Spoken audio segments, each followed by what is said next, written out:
Are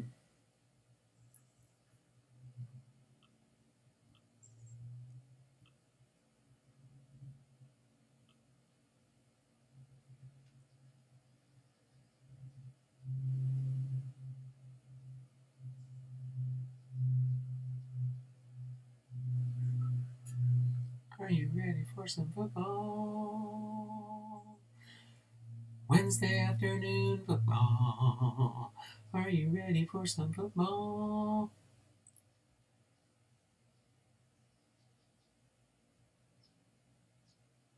Come on, computer. J. Bagwell, Contenders. Hello, Donald. Chuck Dupree, Sports Cards. How you doing, Chuck? Thanks for popping into the stream here. Let's see if that's everywhere like the basketball versions. I don't know for sure. I've never really opened some of this stuff, but I have opened some of the basketball. Found this at my Navy exchange, so I figured I was allowed 2 packs. I picked up one football for today, and I believe I got I think the big leg. Was it? No, not a big leg. That was from Larkin. Oh, and I got this Bowman 2022 at my Navy exchange. This will be for Friday. That will be for Friday. And then tomorrow we'll be doing some Throwback Thursday. Let's see if that's everywhere like the basketball versions. We'll see. Yeah. Don't know for sure. Sorry I'm late again. My computer was acting goofy again. Don't you know it? Right when you get ready to go live, your computer wants to do an update. I tried to say, no, I'll do it later, and I think I pushed the wrong button, and it updated my iMac. It updated my PC. Only because I had to try and I used it this morning, and for some reason, it decided to do an update. And then I had to reboot my PC. So, other than that, that's all I can think of here. As soon as I get my computers to cooperate with me, let's see. I think I can log into my other computer finally here. But hopefully everybody's having a good Wednesday hump day.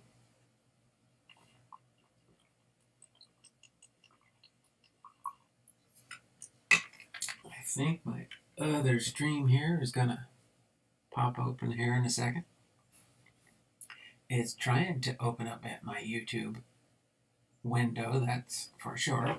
Oh, I guess I could open up my camera here so you guys can see that I'm really here. It is a football day. It is a football day.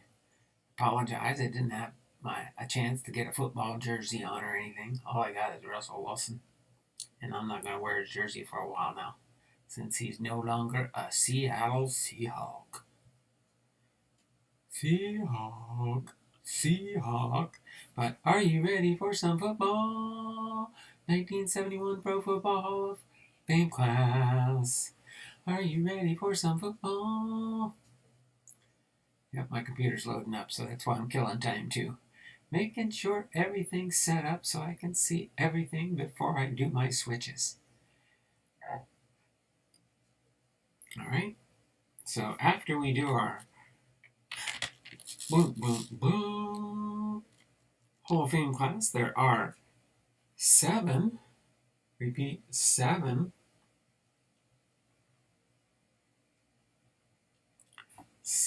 Hall of Fame members for the class of 1971. So at least that gives us some content for 7 football players. I believe one of them is Vince Lombardi. Let me see. Dun, dun, dun, dun, dun, dun, dun. I'm going to switch screens, see if I can give you the list of all our Hall of Famers we're going to go through today. Are you ready for some football? 1971 Pro Football Hall of Fame class. Okay, now I got spinning wheels everywhere. except for my live stream. I think my live stream's going strong. Hope you're having a good day, Don. I'm here at work. I figured you'd probably be at work there, Posada. Chuck Dupree Sports Cards. Hey, Posada. Hello, Chuck Dupree. Gremlins in that pewter, sir. Yeah, they're gremlins here. Just like you were talking about on your show last night. Shows movies and LPs and cassettes and 8-tracks and all kinds of good stuff. Hey, Vipster, my Donald, you have chubby digits. Chubby digits? Are you saying chubby digits? No, I don't have chubby digits. I got kind of thin digits. There used to be a time when I couldn't even take my ring off, but I can get my ring off now. That was pretty rough back in the day when I weighed about 40 more pounds than what I weigh now. Is everyone hearing the audio sounding off? Yeah, I think everybody can hear the audio. My microphones are working, both built-in microphones. That kind of offer. Okay, let me get that off. What the heck? No. Must have hit something there. Let me go back. There we go. I was like, what? Veteran mortgage relief? I don't need that. I bumped some type of item there.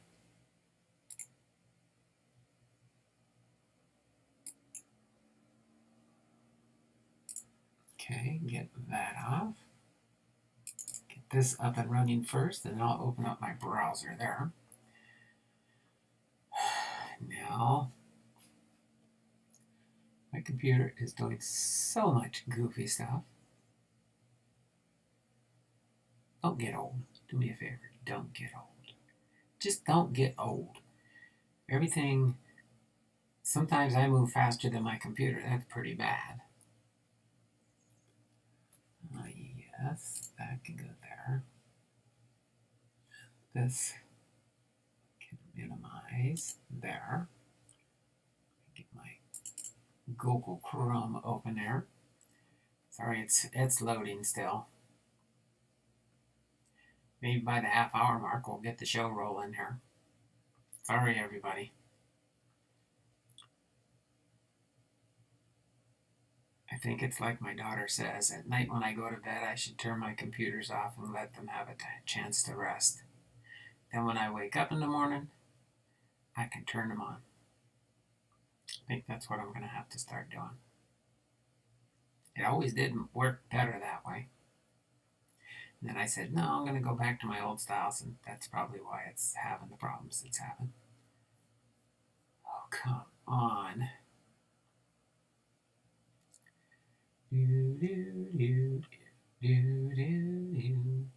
Well, while I let that load, let me get back to the live stream so I can at least see what's going on here. Maybe.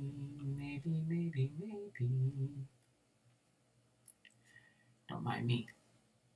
Don't mind me. Don't mind me. Start all night. David last night with his, I don't know what you call that stream, a blast from the past. That's what I would call that series there, David. Blast from the past. Remembering the good old days, because we definitely don't have any more good old days today, that's for sure. It's a whole new world we're living in.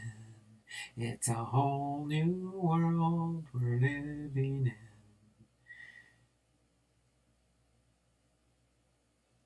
Let's see, okay, that's back. That must be why you're echoing.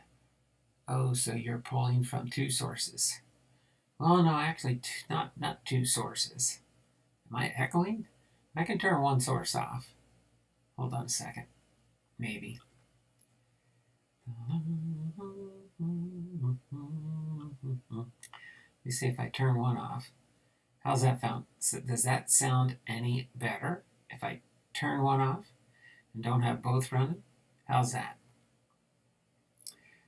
Does it sound any better now? Who saw the face shirt I did today and the thug video? Oh yeah, I saw those, David. You must be you must be bored half the time now making all these crazy different videos. You're reminding me of what I did back in the day when I was creating all kinds of videos and shorts and stuff. The same. Well, it should catch up. David says it sounds better. How about you, Jay Bagwell? Is it any better now? It should be better now because now only one of the microphones are working. I'm only getting a microphone feed where the volume's going up and down when I talk on one instead of both. So we should be good. Fanatic, did you see the Astros throw 2 immaculate innings in the same game?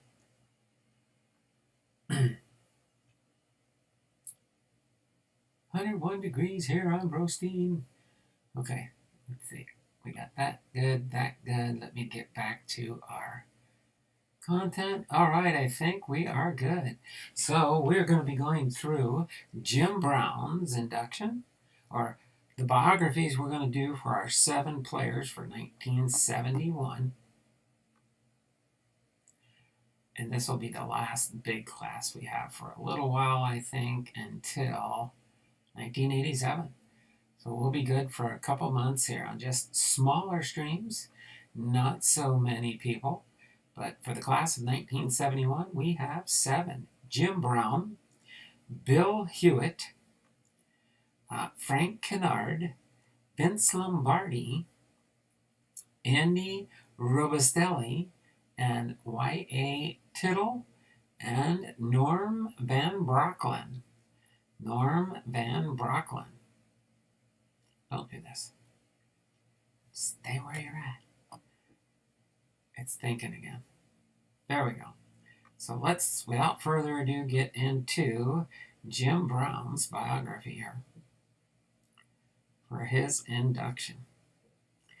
Jim Brown looks like he was a halfback, fullback, and a fullback. In the class of 1971, for his stats and info, all NFL selections, 8, career TDS, 126, 9 seasons in the Pro Bowl, 9 straight Pro Bowls, and yards rushing, 12,312. So yardage isn't the big thing. Having your team win the championship is. That's what I work for, winning the championship, and this requires a certain standard of performance.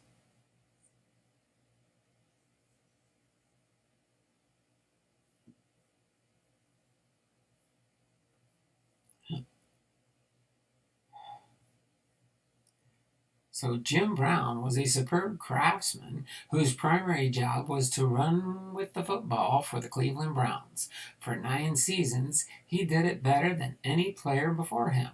When he retired at the age of 30, at the peak of his career, he left behind a record book clogged with Jim Brown notations. Brown was more than just a one-of-a-kind running back. He caught passes, returned kickoffs, and even threw 3 touchdown passes. His 12,312 rushing yards and 15,459 combined net yards put him in a then class by himself. Jim was a unanimous first-team All-NFL pick 8 times, 1957 through 1961, and 1963 through 1965. He played in 9 Pro Bowls in 9 years and was the game's outstanding back 3 times. He closed out his career with a 3-touchdown outburst in the 1966 Pro Bowl. Brown was unanimously named the Rookie of the Year in 1957. He was recognized that season as the NFL's most valuable player by many media organizations. In all, he earned league MVP honors 4 times, 57, 58, 63, and 65. At Syracuse University, Brown was All-America in both football and lacrosse and a letterman in basketball. Jim selected football as his career sport, however, and thus became the Cleveland Browns' #1 draft pick in 1957. Even though Coach Paul Brown was traditionally reluctant to use rookies as regulars, Jim Brown was a regular and a star from day one. In the summer of 1966, Jim stunned the sports world with his announcement that he was retiring. Fans still ponder what heights he might have reached had he stayed on the firing line a few more seasons. As exceptional as Brown's statistics were his durability, and may have been even more amazing, despite a constant pounding from the defenses always stacked against him personally. He never missed a game in 9 years. There you have it, Jim Brown's biography for the Hall of Fame. Let me get ready for our second Hall of Famer here as soon as my computer cooperates. Okay, it's thinking.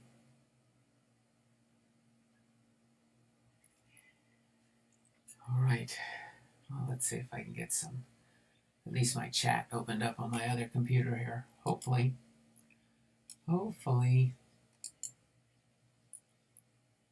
Another one opened up here. Get my wheel of names opened up here. And I think we'll be good to go here.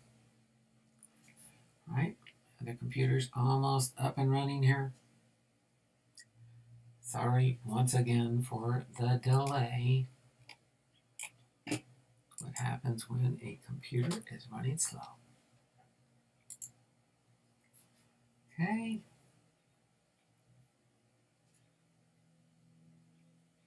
Are you ready for some football?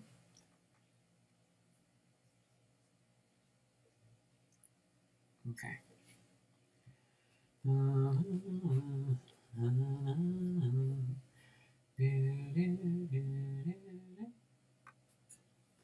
We got 8 people watching, 2 thumbs up.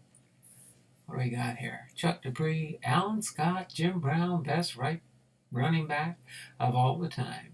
The true GOAT. There you go. Thanks, Alan Scott. Jim Brown equals. There we go. A surfer's back. How you going, a surfer? This is our football day, in case you're wondering what's going on. I do baseball biographies for the Hall of Fame classes. I'm going through that series right now. I choose Reggie Bush. So, thanks for all those that are here. 7 people watching. 9 people watching. 6 thumbs up, thummies up, thummies up, thummies up for me. Okay, my stream is still trying to load up. Okay, maybe. Oh, not yet still. Oh my word. It's like it's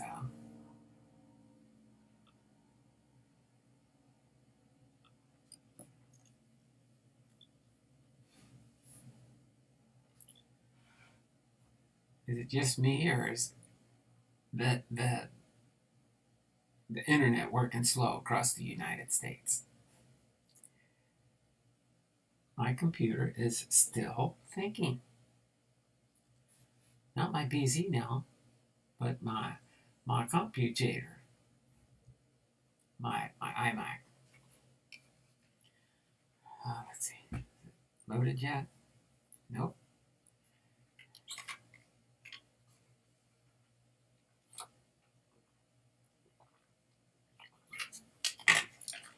Oh, I think we're in business now. I think we can move to, hopefully. Nope. It's almost there. It's still loading. And as soon as I change to the next player's page, it'll have to pause again. This is not going to be fun. You know what? Let me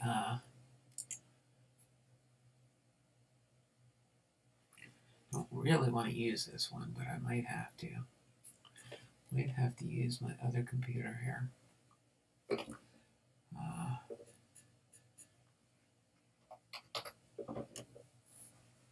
Oh, let's see here. See if this one loads up quicker. Oh my word.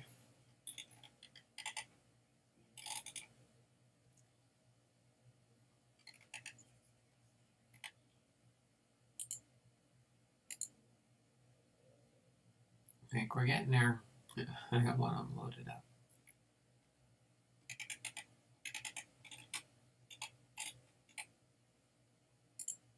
Okay.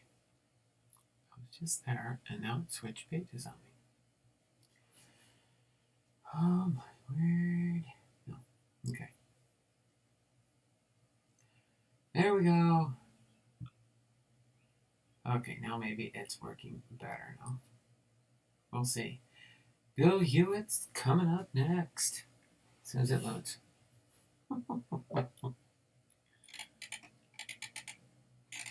on. No.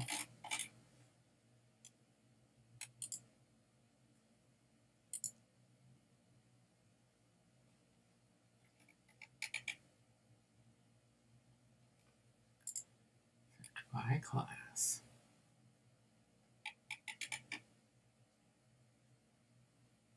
Oh my word.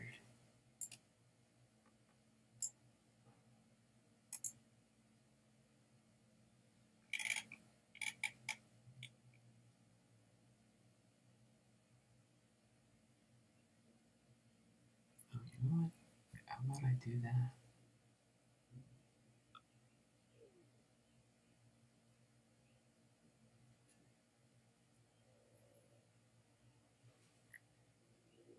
Why is this? Oh my word. This is crazy. Okay, well, I figure out what's going there. Let's go here for now. So, Bill Hewitt, class of 71, all NFL selections, 4, career interceptions or receptions, 103, 9 seasons, and total TDS of 25. Now's the time to quit. I want them to remember me as a good end. I've heard those boos from the grandstand before, and believe me, it's a lot more fun to quit with cheers instead ringing in your ears. So boom, Bill Hewitt. Why is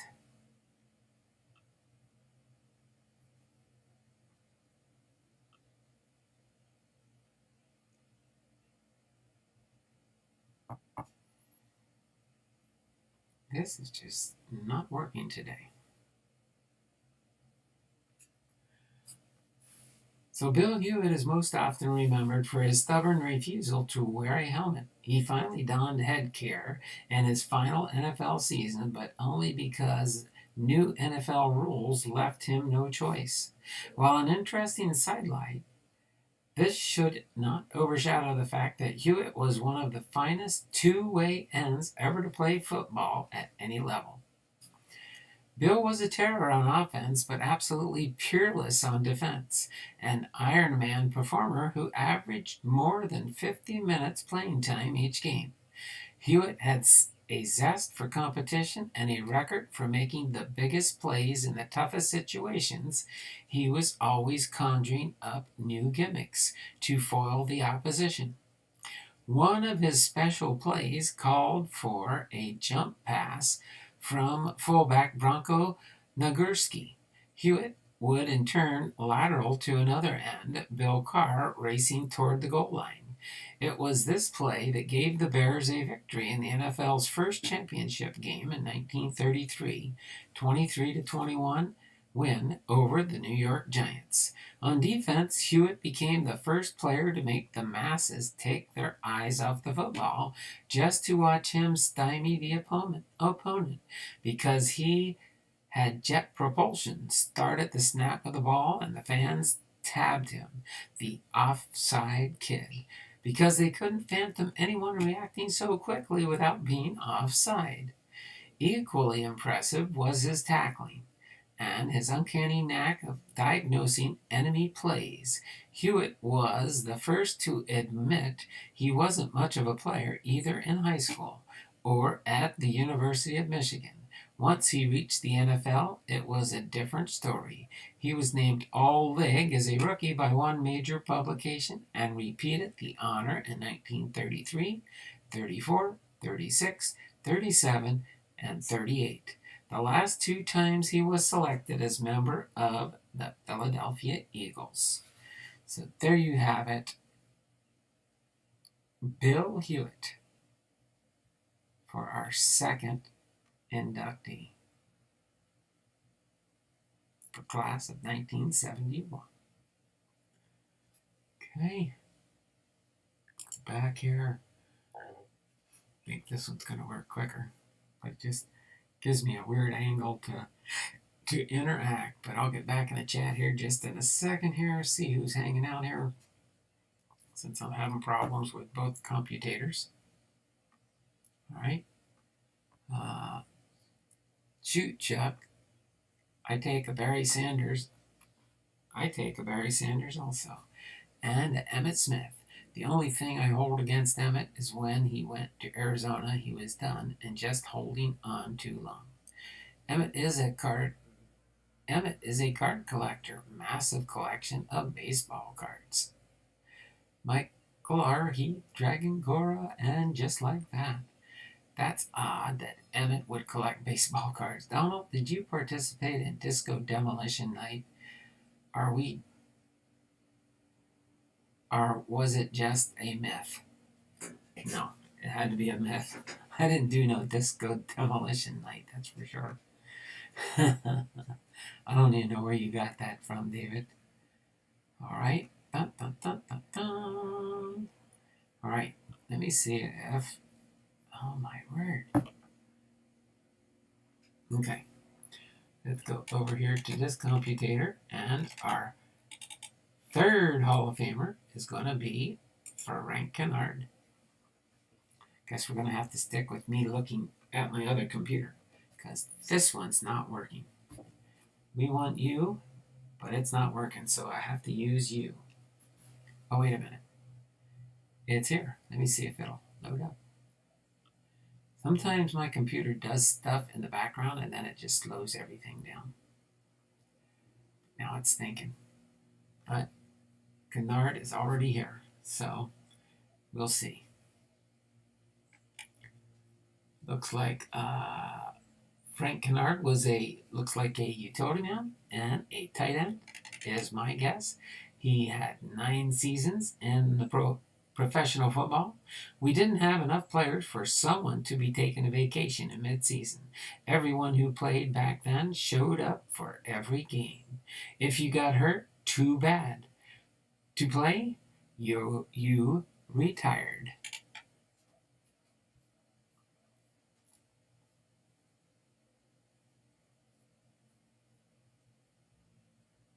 Oh, man. Almost was there. Oh, wait, there we go. Today is unlikely that pro football lineman named Bruiser would weigh a mere 195 pounds. However, in 1938, when Hall of Fame tackle Frank Bruiser Kinard began his pro career, that's exactly how much he weighed. Even in his final season and still playing in the big man's position of tackle, he tipped the scales at just 216 pounds. But his play was, as his name implies, bruising. Kinard earned... Oh, man, no.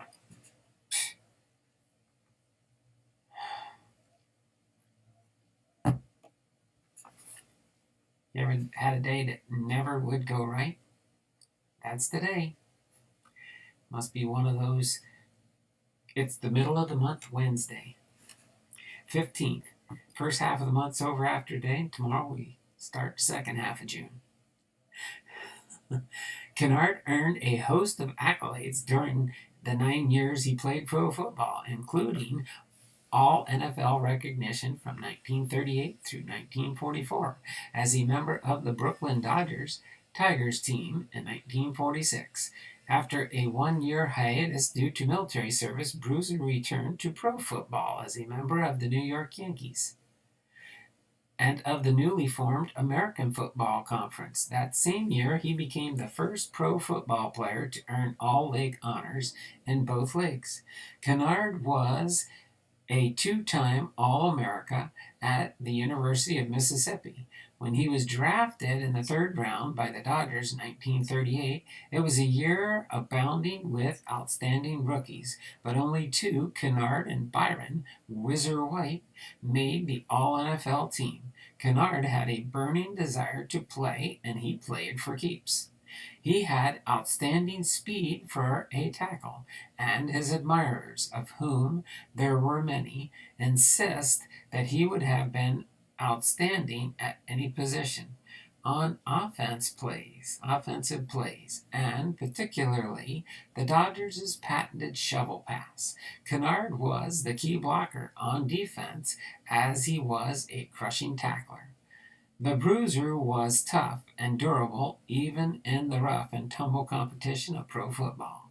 He rarely needed a rest, and near 60-minute performances were the rule rather than the exception. He missed just one game due to injury, and even then it was doctor's orders, not lack of willingness to play, that kept Bruiser on the sideline. Right? Let's see here.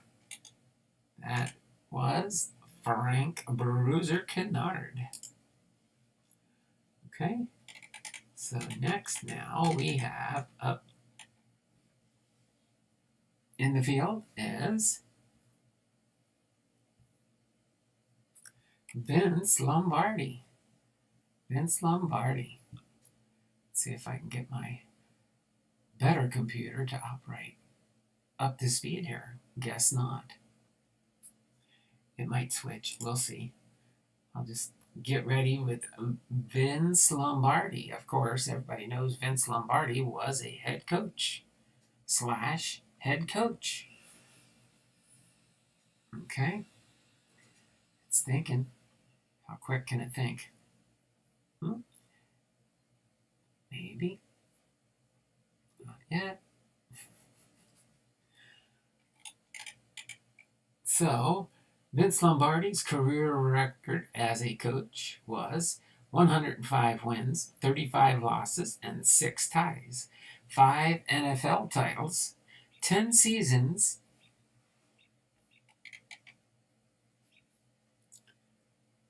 and 2 Super Bowls. Winning is a habit. Watch your thoughts. They become your beliefs.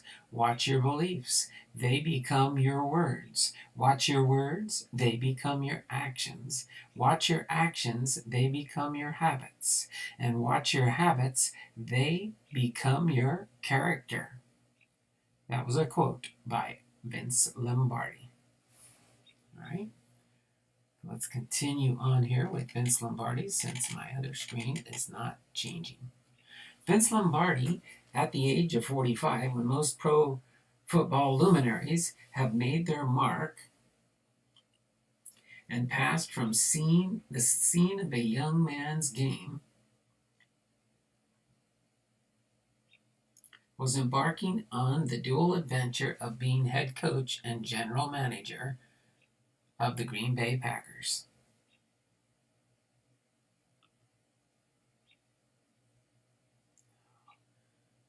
His previous NFL experience consisted of 5 years as an assistant coach with the New York Giants.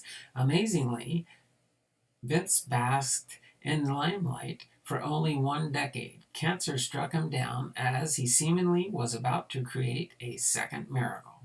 The rejuvenation of the Washington Redskins in remarkably few years, Lombardi became the symbol of excellence for an entire sport.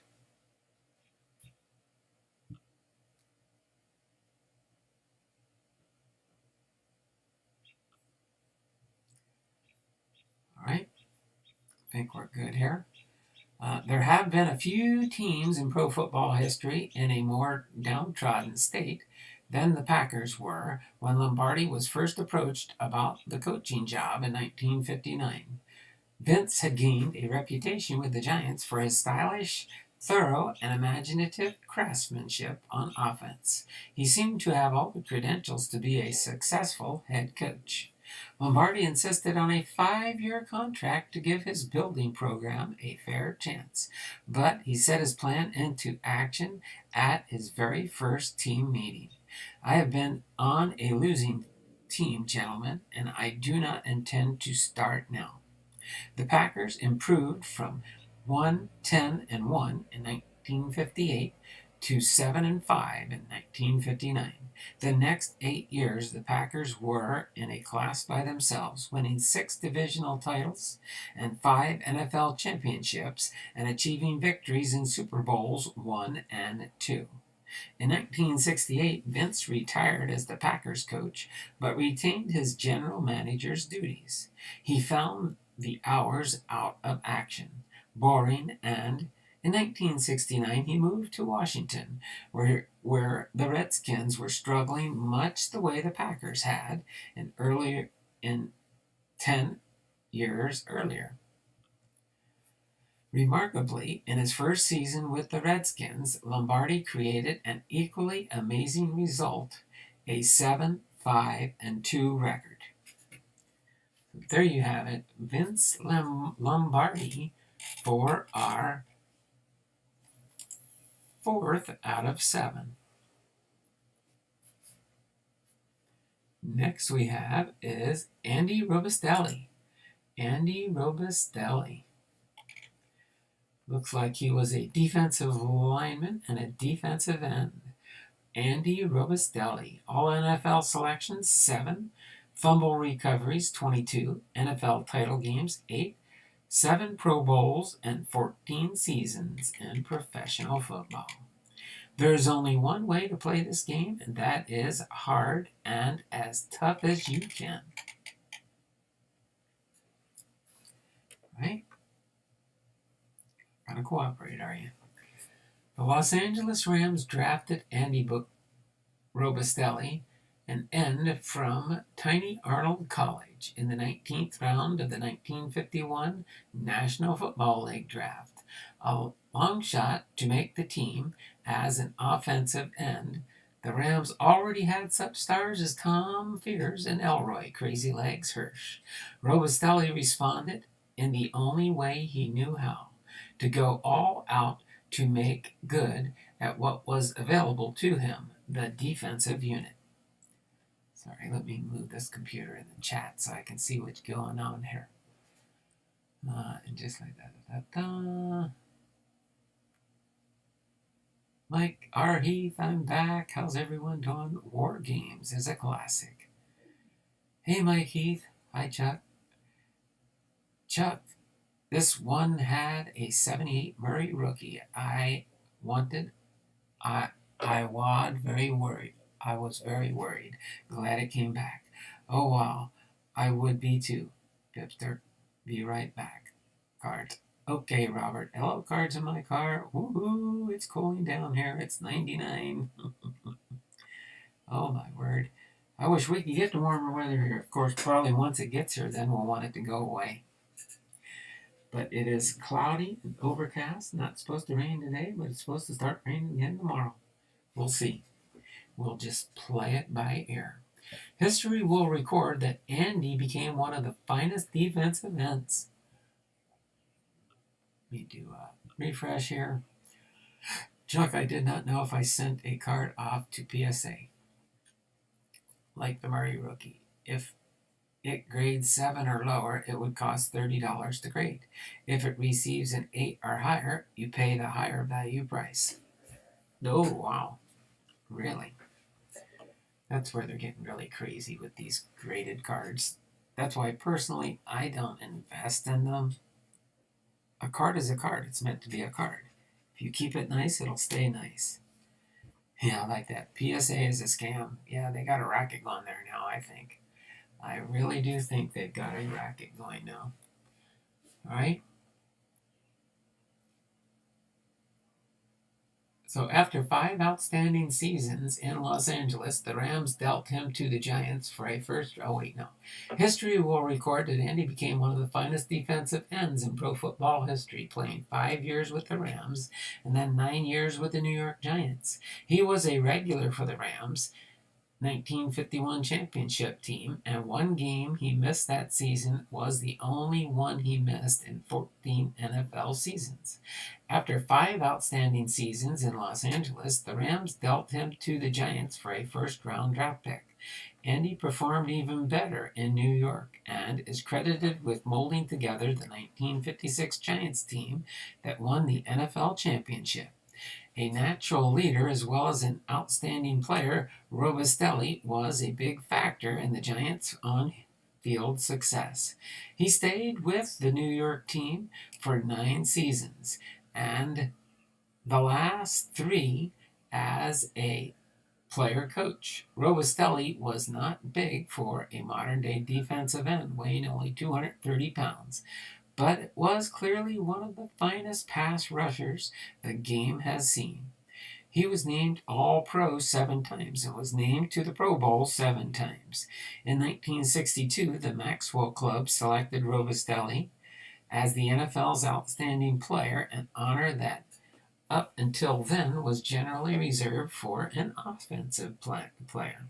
The honor was indicative of the high-end regard that fans, teammates, and opponents all held for the future Hall of Fame defensive end. So there you have it, Robustelli.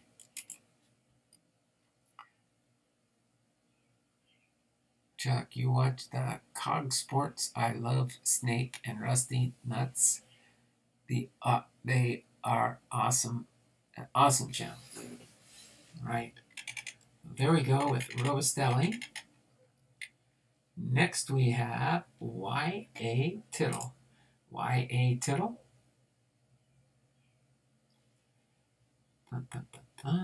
Y.A. Tittle, class of 1971.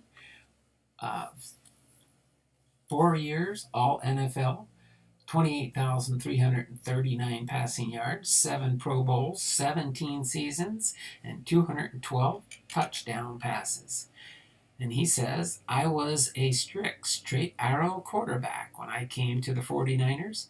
I learned to become free. I had always tried to please every coach I ever played for. I guess to the point I became their mirror image. Okay. Here and refresh the chat. Go back here. Okay, that's not going to work, so we're not using you. I'm going to finish this day off at least. Let me get this switched over, if it'll switch on me. Eventually I'll catch up. Y.A. Tittle played 17 seasons of pro football. He played 3 seasons with the Baltimore Colts of All-America Football Conference 1947 to 1949, and 1 with the Colts in the National Football League in 1950. He played 10 seasons with the San Francisco 49ers. All right, let me switch back over here on my other computer. The one thing that eluded him was a championship. Then, in 1961, when Tittle was traded to New York, it looked like his fate would change. The Giants were contenders. However, when he joined the team, he was about as welcome as a bill collector. The Giants were a veteran, close-knit group, proud of their past successes. They knew that Tittle would be battling a team favorite, 40-year-old Charlie Connerly, for the quarterback job. The Giants may have feigned cordiality to their new teammate, but for weeks, Yat was the loneliest guy in town. When the 1961 season started, Tittle and Connerly shared the quarterbacking duties, but as the Giants moved nearer to the NFL Eastern Division crown, it became more and more evident that Tittle was the guy making it all possible. By the time he was named the NFL's most valuable player, the cold shoulder treatment from the Giants had long since evaporated. In 1962, Tittle played even better with 33 touchdown passes and a career-high 3,224 yards. A year later, his touchdown figure went up to 36. He completed 60.2% of his passes and again was named NFL Player of the Year. A terrific competitor who was always willing to play hurt. Tittle led the Giants to divisional titles in 1961, 2, and 3. Even though they failed to win the overall NFL crown, those were the glory years in New York when Tittle was at the helm. Right, and now on to our last Hall of Famer for the class of 1971, whom is Norm Van Brocklin. Norm Van Brocklin. Appears he was a quarterback and a center, possibly. You guys probably know more than I do about football, that's for sure. I would watch the games sometimes. I know how the game's played. I know all the ins and outs of football. It's just I never became a real big football fan. I was there for a couple of years when the Seahawks were doing pretty good. And then Russell Wilson couldn't get enough blocking, so he became a so-so. So hopefully he's a so-so for Denver. All right. As far as Norm Van Brocklin, he had 1,553 completions. He was in 9 Pro Bowls, 12 seasons, 173 touchdown passes, and 23,611 yards passing. In his words, he says, "The word desire is overworked, but a quarterback must have desire. He can't discourage easily. He has to be confident that if he just hangs on against adversity, he finally can get the job done." Norm Van Brocklin. Okay. Is that the COG Sports you were talking about there earlier? Right? Boom Slang's in the house. How you doing there, Boom Slang? Thanks for stopping by. Yeah, I came by your stream yesterday because you were live the same time I was yesterday, so we kind of bumped heads a little bit. But I jumped on your stream and was chatting and talking. You had a visitor on there that liked to smoke, so I hung out for a little bit and then I had to get going. But thanks for popping by there, Boom Slang. Appreciate you being here. Our Posada is back in the house. So for our last Hall of Famer for the class of 1971, hope everyone is having a great day. We are doing well, that's for sure. Let me check here. We've got 9 people watching. At least 9 thumbs up that I see here. So we're getting close to double digits here. But Norm Van Brocklin was a standout quarterback for 12 seasons in the National Football League. The first... let me get this over here. The first 9 with the Los Angeles Rams, then was traded to the Philadelphia Eagles in 1958. I don't like this one. That was too bright. Let me go to this one down here. I can see it easier. All right, there we go. All right, just talking back and forth between each other. Then he was traded to the Philadelphia Eagles in 1958, and within 3 years, the Dutchman had guided the Eagles to the NFL championship. Without a doubt, it was the finest performance in a brilliant career. One of the most colorful and complete individuals that pro football has ever seen. Van Brocklin blazed a sometimes stormy but always eventful path in his dozen campaigns as an active player. Norm left the University of Oregon, where he still had a year's eligibility remaining, to join the Rams in 1949. The only problem from Van Brocklin's standpoint was that the Rams already had one future Hall of Fame quarterback, Bob Waterfield.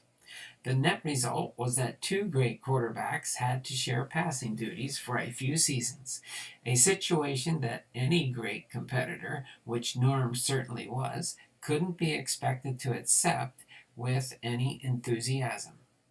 Still, Van Brocklin won the NFL passing title both in 1950 and 1952, even though he was playing only half of the time on offense. He added a third passing championship in 1954. His greatest day as a passer came in 1951 when he threw for a record 554 yards against the New York Yanks. It was also in 1951 that Van Brocklin threw a 73-yard pass to Tom Fears that gave the Rams a 24-17 victory over the Browns and the only NFL title the Rams had won since moving to Los Angeles. In Philadelphia, he was given a free hand at running the offensive show, and behind his leadership, the Eagles won the NFL title in 1960. Thus, the Dutchman was the only man to defeat a Lombardi coached Green Bay team in championship gameplay. So hopefully you enjoy those Hall of Fame inductees. Jim Brown, Bill Hewitt, Frank Kinard, Vince Lombardi, Andy Robustelli, Y.A. Tittle, and Norm Van Brocklin, your 1971 class Hall of Famers from professional football. Are you ready for some football? 1971 Pro Football Hall of Fame class. There we go. I show 11 thumbs up. Made it to double digits. Went through a five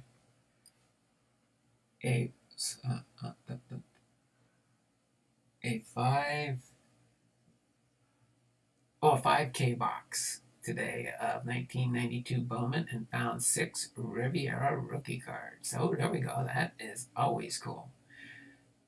At Boomslang, let me know what 72 high numbers you need. Oh, there you go. Chuck Dupree says, very nice, Boomslang. That's one card I'd love to get someday. Riviera rookie. Mariano Rivera. Cool. That is neat. All right, so hopefully you enjoyed that. Now we'll get into our 22 card Panini Contender. Open some of the basketball stuff I got from the exchange. This is from the 2021 Panini Contenders football. It says get 10 free digital packs when you download the Blitz app. I don't like digital cards. Can't do anything with them but look at them on your phone. But who do we got here on the front here? We got Justin Fields, Trevor Lawrence, J.E. Harris, Mac Jones, Zach Wilson, and Trey Lance. You have to help me out on these because I do not know these guys whatsoever. That's for sure. Not much. My daughter knows more football than I do, probably. In case you're wondering. Don't think we got a fit card, that's for sure. We'll check these Panini Contenders out here and see what we got. See if we can pull a Russell Wilson or Seattle Seahawk by chance. So we got a season ticket. Got a season here. Scooch up a little bit here and get these closer to the camera. We got a season ticket. Carson Wentz, quarterback for the Colts. Got a season ticket. You guys tell me if anything's good out of this pack here. I'll just set them right here. Terry Lauren. Like that. They got seat 17, row 60, section 210. Never could figure these out, but they got card numbers on the back, don't they? Yeah, card numbers on the back. There we go. Wide receiver for Washington Redskins. What are they changing their name to now? Can't be Redskins anymore, I guess. Season ticket. Arnold Donald. Defensive tackle for the Rams. Then we got season ticket. DJ Moore. wide receiver for the Panthers. Then we've got Alvin Kamara, running back for the Saints. Then we've got a Drew Lock, quarterback for the Broncos. Boom, there we go. Russell Wilson, quarterback for the Seattle Seahawks. Finally found a Seahawk. All right, put that Seahawk right over here. Russell Wilson. All right. He did play for us last year. This year, he's not going to be playing for us. He's with Denver now. But Jonathan Taylor, running back with the Colts. Then we've got Kyler Murray, quarterback for the Cardinals. Then we've got Stephen Diggs, wide receiver for the Bills. Oh, got to switch sides here. We got, I don't know, all these were blue. Well, no, different colors. Guess this ain't nothing special. It's just a turning point, I guess. Aaron Rodgers, I'm familiar with Aaron Rodgers, quarterback for the Packers. All right. Tom Brady, quarterback for the Buccaneers. Next here, we've got Travis Kelce, tight end for the Chiefs. Then we've got Lamar Jackson, quarterback for the Ravens. Dalvin Cook, running back with the Vikings. I think we got some of our special cards coming at the very end here.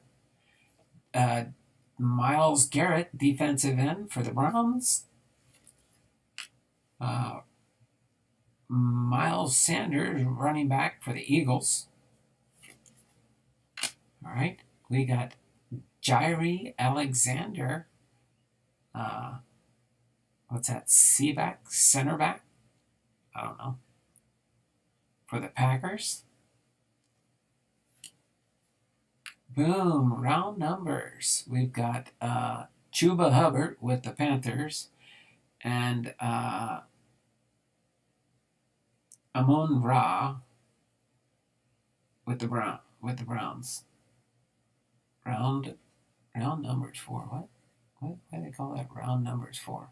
Oh, it's an insert. It's an insert. Gotcha. So that's an insert. And then next here we've got Derek Carr, MVP contender for the Raiders. Oh, cornerback. I don't know why I said center back. See, you guys know more about football than I do. And then we've got Gladiators, Nick Chubb with the Browns. And we got a parallel green. And it is Andrew Luck. With the... Who is Andrew Luck with? Oh, the Colts. Baltimore Colts. This was a game against January 4th, 2014. Final score 45-44. Andrew Luck. Green parallel. PLT-ALU. So I would say probably these ones I could probably get something for. The insert cards. And the standard card. But only one Seattle Seahawk. And that's Russell Wilson. And we'll put that in my Seattle football card stash. I don't have much for Seattle football. But I did get some through the years here. Indianapolis Colts. There we go. Indianapolis Colts. So Russell Wilson will go to my Seahawk collection. Andrew Luck with the Indianapolis Colts. Did I say the Baltimore Colts? The Chiefs and the Kansas City Chiefs. Green parallel. And then the Gladiators. And then the MVP. And then the round 4 numbers. Whatever round 4 numbers mean.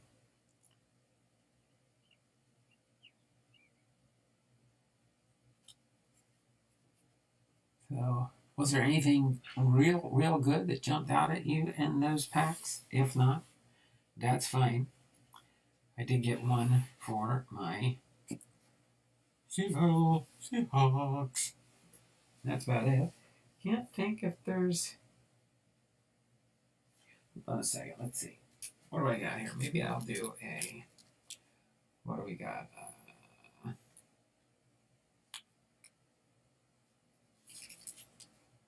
do we get there? Those are two Series 2s with baseball. These are for my Throwback Thursday tomorrow. But I'm seeing if I have an odd one. Series 1, Series 2, 2003.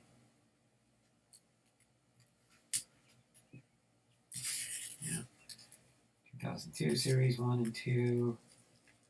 2003.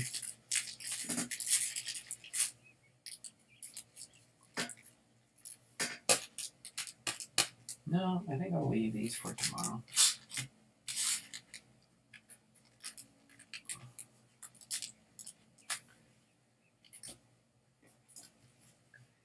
Or, yeah.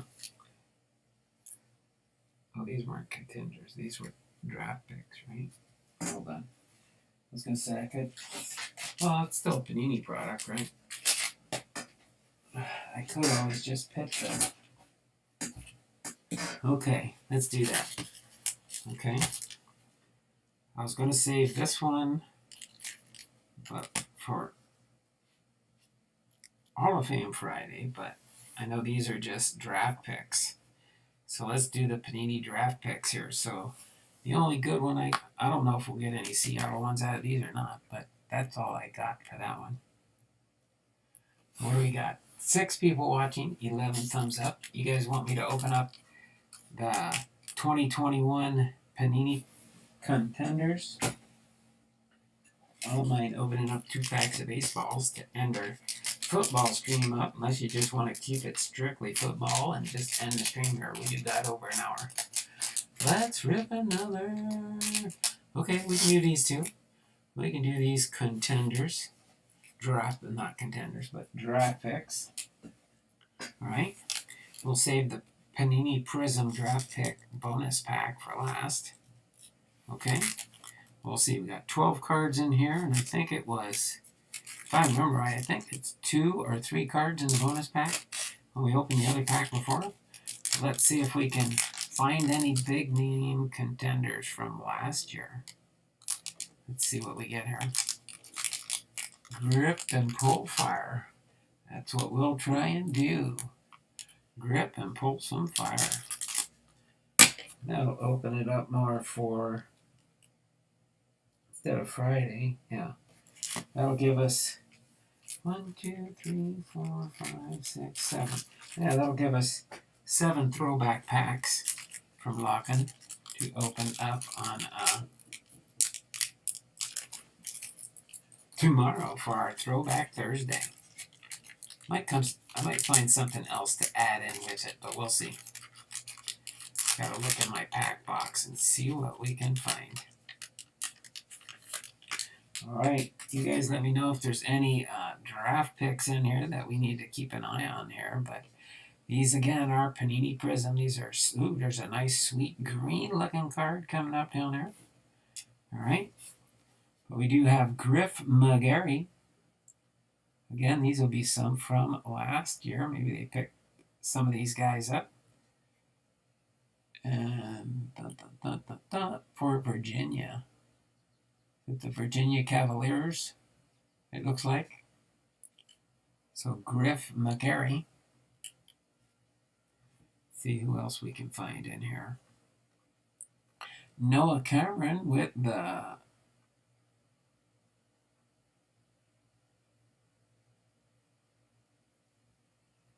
something Arkansas. Noah Cameron with the Central Arkansas. Central Arkansas. Then next we got a Christian Scott. Christian Scott with the Florida. I don't like that they don't put the team names on here.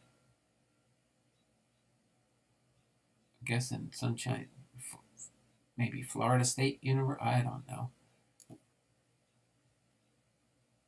I'm watching a Savannah Nanas game.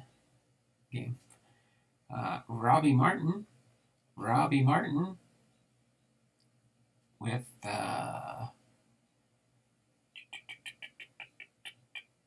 I don't know if that's San Francisco or the FS's or another Florida State maybe. Ryan Webb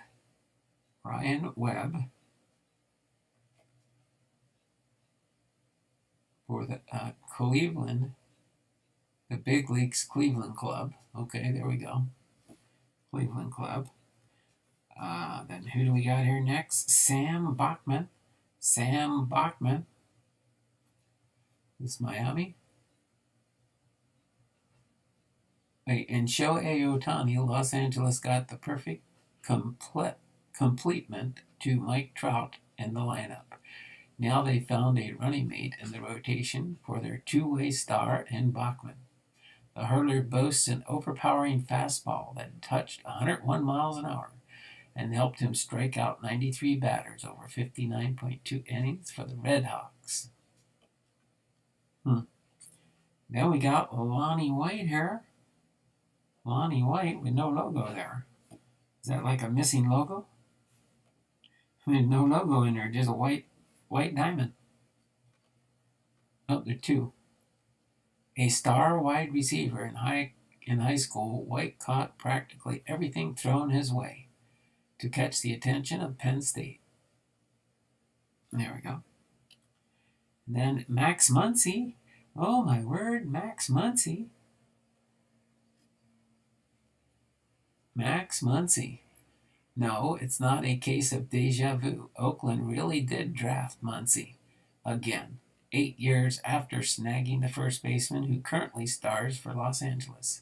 The club grabbed the non-related Muncy in the 2021 first round. Dansby Swanson. Oh, wow.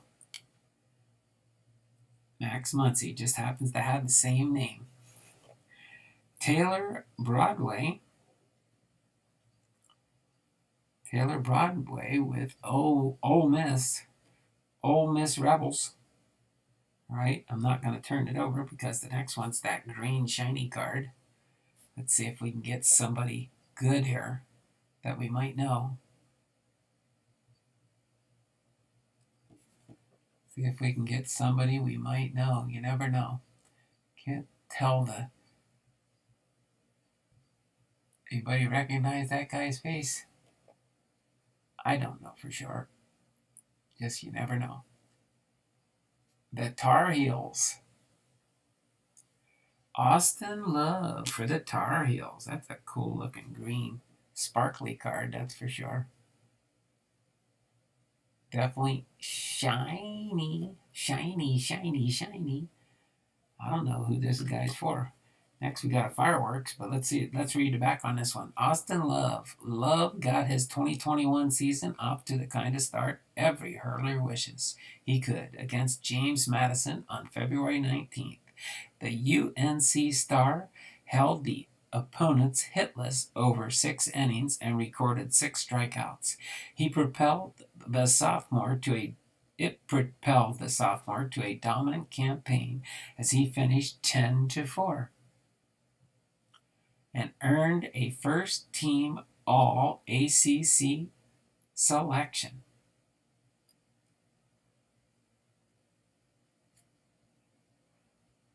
Coolness there for Austin Love.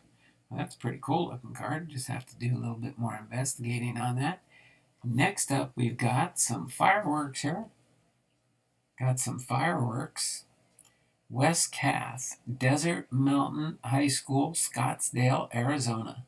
High school made it into the draft. Wow. Panini Prism. do this way, just to read the back of his card first before we reveal the last one. Wes Kath, put Kath in charge of your next fireworks show because the Big Bopper knows how to stir up a dramatic finale.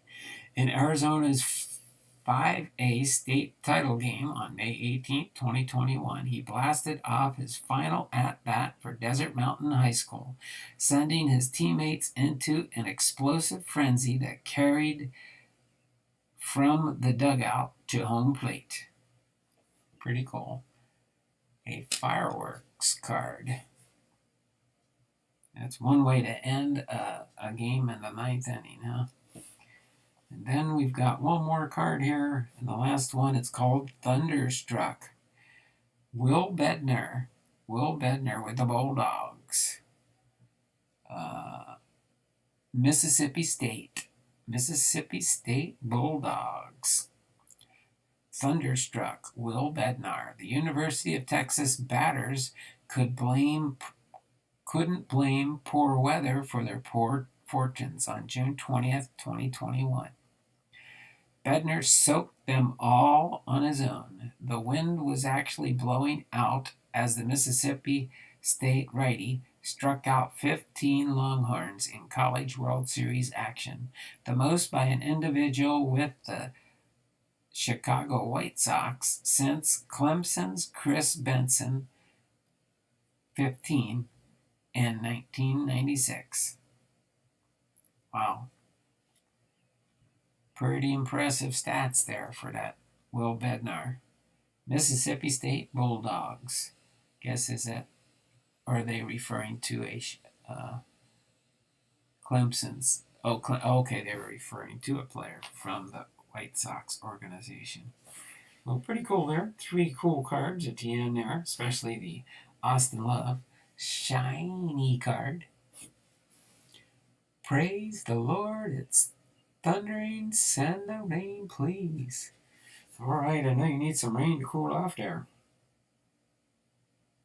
No. Sold a couple good cards on my eBay store today. I sold a Don Mattingly relic card. I just sold for about $15, and I just sold a Juan Soto 2022 card for $7.54. So some of my auctions are picking up this week. Appreciate that. Hopefully you all are having a good day. I'll go ahead and get ready to close up shop here. I'll put my Seattle Mariner where he belongs. And I'll find homes for these cards here in an eBay store near you. One of these. Oh, wait. Almost forgot. We got the Panini Prism Draft Pick 2021 Prism Draft Pick Bonus Pack. Why'd you guys almost let me forget that? You were supposed to remind me, David. You know what? I'm going to trim the top off this, and we'll slide these cards out and see what we can find. I almost forgot. Yeah, we got 3 cards in here. 3 cards. So let me see. I'm going to pull out one at a time here. How's that sound? Oh, there we go. Michael McGreevy? Michael McGreevy Blue.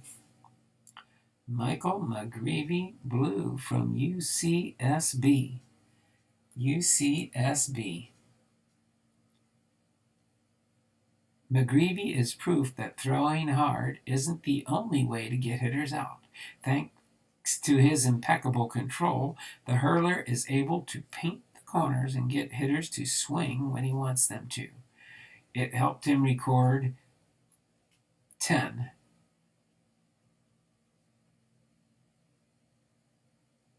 10.18 strikeouts per 9 innings and post a 2.92 ERA for the Gauchos in 2021. That's a nice blue card, that's for sure. Those are all bases there. All right, let's see what the next one brings. Another blue. Oh, I think these are all supposed to be blues, aren't they? Christian Encarnacion with Strand.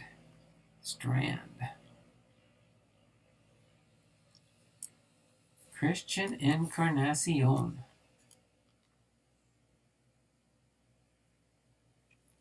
Don't know much about this card type either. This is what big league clubs want in a third baseman. And 2021 marked the second time a team sought the services of Encarnacion. Actually, let me move this over here.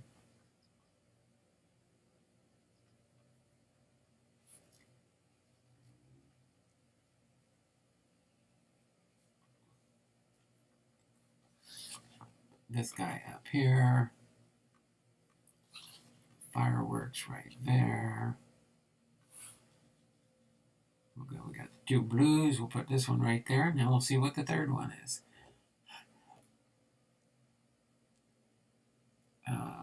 Drafted by Seattle 2 years earlier, the slugger instead went to Oklahoma State to polish his two-way prowess.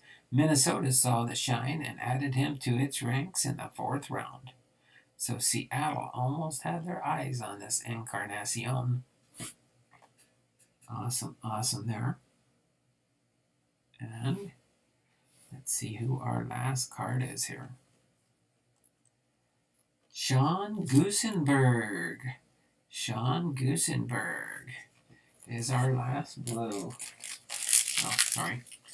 Gotta show you it's empty by chance. Sorry. The pack fell on the floor. I wanted to get it in the trash can so my wife didn't yell at me.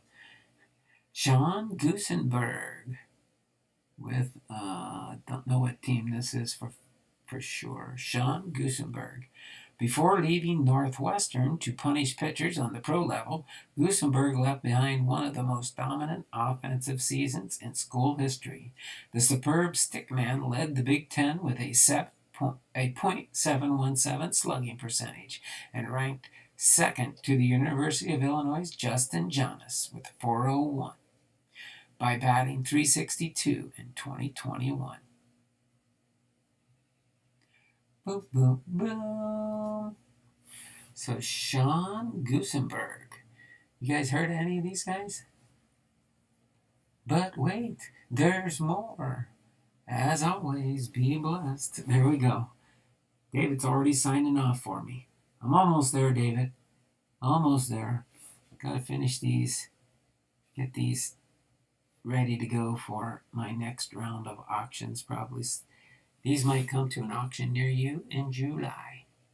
Or maybe might make it in June. I think I got a few more cards left that I can list up for the month of June. I get 5 free auctions that I can do every month. And I'm almost full up this month already. All right? But appreciate everybody being here. Sorry I was late again, but we did get about almost 1 hour, 20 minutes in the live stream. Hopefully you enjoyed. Are you ready for some football? 1971 Pro Football Hall of Fame class. And we only have 3 people left, so everybody started leaving when I finished up. So this is Don Blomdahl, Hall of Fame veterans, sports cards, and more, having been live to you this Wednesday, hump day for you guys. When I finish this live today, it's hump day for me. And then I got Thursday and Friday. Got Throwback Thursday tomorrow. Throwback Thursday. Might see if I can find a few more packs, but we'll definitely for sure have 2 Series 2 Upper Deck 1997s. We got Topps 2006 Hobby Series 1. Topps 2006 Hobby Edition Series 2. I like that Mickey Mantle on the front of these cards. And then a 2003 Hobby Pack Series 1. And then a 2002 Series 1, Top Series 1. And I like that. Look for randomly inserted original Topps cards of Hall of Famers. That'd be cool to find those. And then in Series 2 also. So Series 1 and Series 2, 2002 Major League Baseball cards. Look for randomly inserted original Topps cards of Hall of Famers. 10 cards Packs with a prime cut relic card may contain 9. But that'll be at least 7 packs. I'll check my box to see if I can find some more in the early 2000 range. Always looking for cards for one of my other projects there. So other than that, a new video premieres in 45 minutes. We'll be on the lookout for that, David. All right, so until then, as always, it's not just words. Be blessed. We'll see y'all tomorrow for Throwback Thursday. Hopefully we can have some fun there and open some packs and find some fire. All right? So until then, take care. Lord bless you and